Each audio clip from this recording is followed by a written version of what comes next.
प्यारे दर्शकों नमस्कार। तारीख है आज 19 जून 2026, दिन शुक्रवार, हिंदी तिथि शुद्ध ज्येष्ठ माह शुक्ल पक्ष पंचमी। आइए नजर डालते हैं हमारे प्यारे राज्य उत्तराखंड की तमाम बड़ी खबरों पर। वीडियो शुरू करने से पहले कमेंट बॉक्स में जय हिंद लिखकर हमें सपोर्ट करें। तो चलिए शुरू करते हैं। कैबिनेट बैठक में आए 12 प्रस्ताव, पूर्ण साक्षर राज्य घोषित, उपनल कर्मियों से जुड़ा बड़ा फैसला। मुख्यमंत्री पुष्कर सिंह धामी की अध्यक्षता में गुरुवार को हुई मंत्रिमंडल की बैठक में 12 प्रस्तावों को मंजूरी दी गई। बैठक की शुरुआत पूर्व मुख्यमंत्री मेजर जनरल भुवन चंद्र खंडूरी और पद्मश्री निशानेबाज जसपाल राणा के निधन पर शोक व्यक्त करते हुए 2 मिनट का मौन रखकर की गई। कैबिनेट ने उत्तराखंड संस्कृत शिक्षा संशोधन नियमावली 2026 को मंजूरी दी, जिसके तहत संस्कृत विद्यालयों की मान्यता, पाठ्यक्रम निर्धारण और परीक्षा संचालन संबंधी व्यवस्थाओं में संशोधन किए जाएंगे। वहीं उपनल कर्मचारियों के लिए समान कार्य वेतन की कट ऑफ तिथि 12 नवंबर 2018 से बढ़ाकर 15 अगस्त 2024 कर दी गई है। उत्तराखंड संस्कृत शिक्षा संशोधन नियमावली 2026 को मंजूरी, संस्कृत विद्यालयों की मान्यता, पाठ्यक्रम और परीक्षा व्यवस्था में संशोधन होंगी। समान कार्य समान वेतन के लिए कट ऑफ तिथि 12 नवंबर 2018 से बढ़ाकर 15 अगस्त 2024 की गई। मिडिल ईस्ट में युद्ध के कारण बढ़ी बिटुमेन की कीमतों पर नियंत्रण के लिए व्यवस्था बनाई जाएगी। राज्य को पूर्ण साक्षर घोषित करने का फैसला लिया गया। सरकार के अनुसार प्रदेश की साक्षरता दर 98% से अधिक है। होलोग्राम के दोहराव की स्थिति में दोहरा कर नहीं लगेगा, केवल एक ही बार टैक्स लिया जाएगा। सगंध और हर्बल उत्पादों के निर्यात को बढ़ावा देने के लिए सेलाकुई स्थित सगंध केंद्र में मिलावट जांच की सुविधा विकसित होगी। इसके लिए 5 पद स्वीकृत किए गए। अंतर्राष्ट्रीय हिमालयन कार रैली के आयोजन को मंजूरी मिली। आयोजन की जिम्मेदारी मद्रास की संस्था को दी जाएगी, जिसमें 50 अंतर्राष्ट्रीय कारों के शामिल होने की संभावना है। उत्तराखंड कारागार नियमावली में संशोधन को मंजूरी मिली। कारागार अधीनस्थ सेवा नियमावली को मंजूरी दी गई। अधीनस्थ सेवा चयन आयोग की कनिष्ठ सहायक और पुलिस कांस्टेबल भर्ती 2024 में प्रमाण पत्र देरी से बनने वाले राज्य आंदोलनकारियों और उनके आश्रितों को दस्तावेज सत्यापन में एक बार राहत मिलेगी। राज्य खाद्य व अंत्योदय राशन कार्ड की अधिकतम आय सीमा में होगा बदलाव, राशन वितरण प्रणाली होगी ऑनलाइन।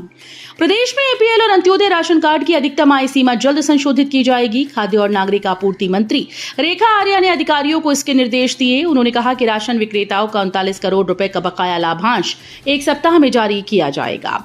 मंत्री रेखा आर्या ने समीक्षा बैठक में कहा कि राशन कार्ड बनाने के न्यूनतम आय मानक काफी पुराने हो चुके हैं। इससे लोगों को कार्ड बनवाने में परेशानी हो रही है। उत्तराखंड जल्द घोषित होगा पूर्ण साक्षर राज्य, 98% से अधिक साक्षरता दर, कैबिनेट में आएगा प्रस्ताव। उत्तराखंड को जल्द ही पूर्ण साक्षर राज्य घोषित किया जाएगा। आगामी कैबिनेट बैठक में इस संबंध में एक प्रस्ताव लाया जाएगा। राज्य की साक्षरता दर 98% से अधिक हो गई है। शिक्षा मंत्री डॉक्टर धन सिंह रावत ने बताया कि राज्य ने भारत सरकार के उल्लास कार्यक्रम के तहत निर्धारित साक्षरता मानकों को पूरा कर लिया है। प्रदेश कांग्रेस कार्यकारिणी की तस्वीर जल्द होगी साफ। छोटी टीम के लिए कुमारी सैलजा ने टटोली नब्ज। छोटे व बड़े के फेर में फंसी प्रदेश कांग्रेस कार्यकारिणी की तस्वीर जल्द साफ हो सकती है। 2 दिवसीय उत्तराखंड दौरे पर आई उत्तराखंड कांग्रेस प्रभारी और राष्ट्रीय महासचिव कुमारी सैलजा ने पीसीसी पर प्रदेश नेताओं के साथ चर्चा कर नब्ज टटोली। बैठक में प्रदेश प्रभारी सैलजा ने शीघ्र प्रदेश कार्यकारिणी घोषित करने के संकेत दिए। प्रदेश अध्यक्ष गणेश गोदियाल के नेतृत्व में नई कार्यकारिणी को अंतिम रूप देने के लिए प्रभारी ने पार्टी के वरिष्ठ नेताओं के साथ 1-to-1 कर पीसीसी पर राय ली है। उत्तराखंड में बदला क्राइम का चेहरा, कैसे पतियों के चक्कर में पत्नियां भी बनी गैंगस्टर। उत्तराखंड में अपराध का चेहरा बदल रहा है, जहां महिलाओं की संलिप्तता भी तेजी से सामने आ रही है। चौंकाने वाली बात तो यह है कि इन महिलाओं का खुद का कोई आपराधिक इतिहास नहीं रहा। पुलिस जांच में यह सामने आया कि पतियों के काले कारोबार में साझेदारी ने इन्हें अपराध की दुनिया में धकेल दिया। पतियों की कंपनीज में डायरेक्टर बनने या उनकी वित्तीय जालसाजी में खुलकर हाथ बटाने के कारण ये महिलाएं आज कानून की नजरों में वांटेड अपराधी बन चुकी हैं। उत्तराखंड में नई व्यवस्था, भूमि खरीदने के 7 दिन में पूरी होगी गैर कृषि कराने की प्रक्रिया, ऑनलाइन होगा आवेदन। प्रदेश में उद्योग स्थापना के लिए भूमि क्रय की प्रक्रिया पूरी होने के बाद निवेशकों को भूमि को गैर कृषि कराने के लिए भटकना नहीं पड़ेगा। ये वेबसाइट के माध्यम से ऑनलाइन आवेदन कर पाएंगे। 1 सप्ताह के भीतर ये प्रक्रिया पूरी की जाएगी। राज्य में उद्योग स्थापना के लिए भूमि खरीदने के लिए शासन स्तर से अनुमति देने की व्यवस्था है। पहले जिला स्तर पर अनुमति देने की व्यवस्था थी, अब ऑनलाइन आवेदन किया जाता है, जिसका शासन परीक्षण करने के बाद भूमि क्रय को लेकर फैसला करता है। राज्य के 5 गांवों में भूमि बंदोबस्ती का काम आगे बढ़ा, डिजिटल रिकॉर्ड किया जा रहा तैयार। राज्य के 5 गांवों में बंदोबस्ती काम शुरू कर दिया गया है। यहां पर भूमि चार निकायों की तरह डिजिटल कार्ड तैयार करने का काम करने जा रही है। इन गांवों से मिले अनुभव के आधार पर राज्य के अन्य गांवों में बंदोबस्ती की जाएगी। राज्य में 60 के दशक के बाद से भूमि बंदोबस्त का कार्य नहीं हो सका। इसकी लंबे समय से कोशिश हो रही है, पर अब राजस्व विभाग ने कदम बढ़ाया। इसका पायलट प्रोजेक्ट के तहत राज्य के 5 गांवों से शुरुआत की। इसमें पौड़ी जिले के थली और निसनी गांव में शुरुआत की गई। डेहरी में पनसूतर और मुखमल हैं। इसके अलावा हरिद्वार जिले में हंसावाला गांव शामिल है।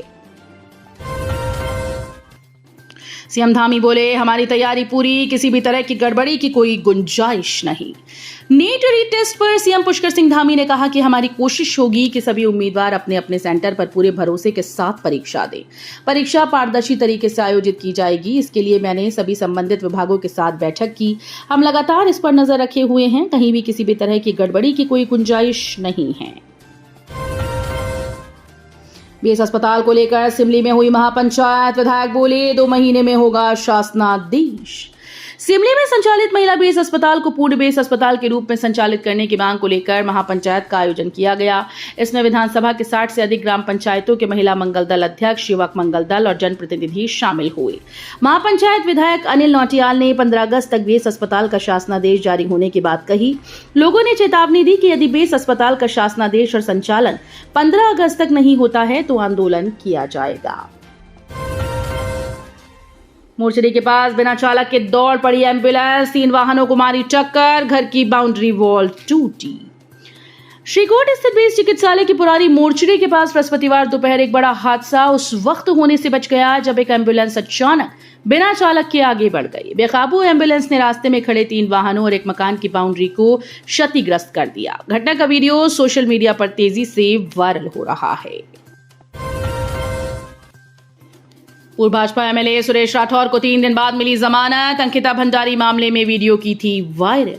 अंकिता भंडारी से जुड़े प्रकरण में भाजपा नेता दुष्यंत गौतम का नाम उछालने के मामले में जेल गए भाजपा के पूर्व विधायक सुरेश राठौर को राहत मिल गई। मुख्य न्यायिक मजिस्ट्रेट की अदालत ने उनकी जमानत याचिका स्वीकार करते हुए उन्हें 1 लाख रुपए के निजी मुचलके और समान धनराशि के 2 जमानतदार प्रस्तुत करने पर रिहा करने के आदेश दिए। अर्बन कोऑपरेटिव बैंक घोटाला, एक और आरोपी गिरफ्तार। फर्जी लोन मामले में आईटी ऑफिसर गणेश जैन दिल्ली से दबोचा।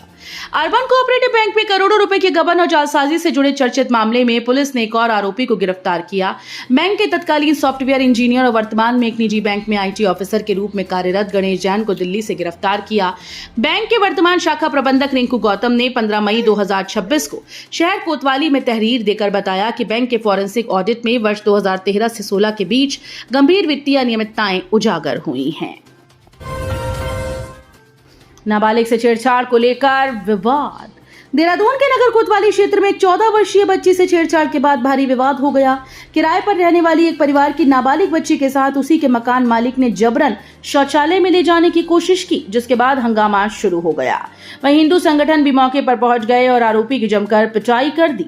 साथ ही दुकान में तोड़फोड़ भी की गई। यमुनोत्री हाईवे पर हादसा, बीमार महिला को लेने जा रहा वाहन पत्थरगाड़ के पास छोटे हाथी से टकराया। यमुनोत्री हाईवे पर गुरुवार को सड़क हादसा हो गया। पत्थरगाड़ के पास 2 वाहनों में जबरदस्त भिड़ंत हुई। हादसे में दोनों वाहन चालकों को काफी चोटें आई हैं। बताया जा रहा है कि वाहन बड़कोट की ओर से एक बीमार महिला को लेने जा रहा था। इस बीच वो पत्थरगाड़ के निकट एक छोटे हाथी वाहन से टकरा गया। तो ये थी उत्तराखंड की बड़ी खबरें। हम मिलेंगे अगले बुलेटिन में, तब तक के लिए धन्यवाद।